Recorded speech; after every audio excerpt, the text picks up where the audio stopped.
ভারতবর্ষের মাথায় কাঁটার মুকুট পরানো হলো, ক্রুশে চড়ানো হলো ভারতবর্ষের নদী নালা পর্বত, বাগান উপড়ে মাটিতে ফেলে দেওয়া হলো, পায়ে মারিয়ে দেওয়া হলো, ছিন্ন ভিন্ন করা হলো গান, কবিতা, ছবি, বাতাসে ভাসানো হলো কুৎসিত নৃত্য।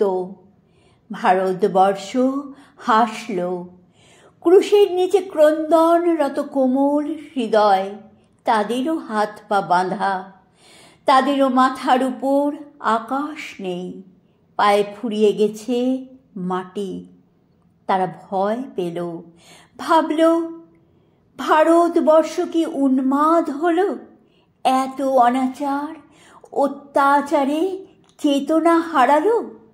ভারতবর্ষ হাসল। ধর্মের মুখ আঠা দিয়ে মুড়ে দেয়া হয়েছে আগে, চোখেও দেয়া হয়েছে পর্দা। ধর্ম তাই কিছুই দেখে না, কিছুই বলে না, শুধু শোনে। তাকে কখনো ঠেলে দেওয়া হচ্ছে পূর্বে, কখনো পশ্চিমে, কখনো বামে, কখনো দক্ষিণে।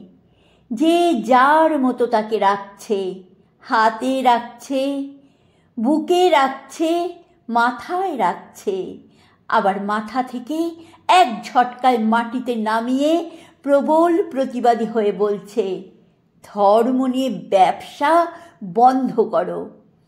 কেউ গুনগুন করছে, ঈশ্বর আল্লাহ এক, অদ্বিতীয়।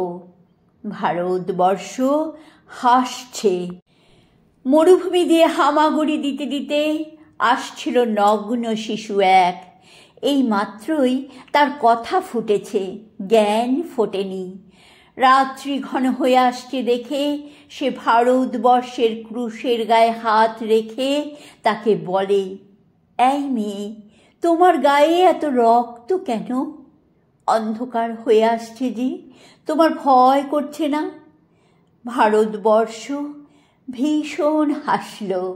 শিশুটির গায়ে তার পেরেক গাঁথা হাত রাখল, বলল, বড় হও, ইতিহাস পড়ো, দেখো তার পাতায় পাতায় লেখা আছে, রাজা কোনোদিন থাকে না, রাজা ঠিক ভেসে যায় কালে।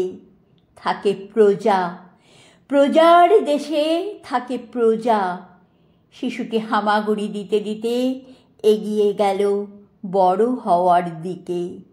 ইতিহাস পড়বে সে, জেনে নেবে কেমন করে রাজা লুপ্ত হয়, কেমন করে ভারতবর্ষ প্রজাতান্ত্রিক দেশ হয়।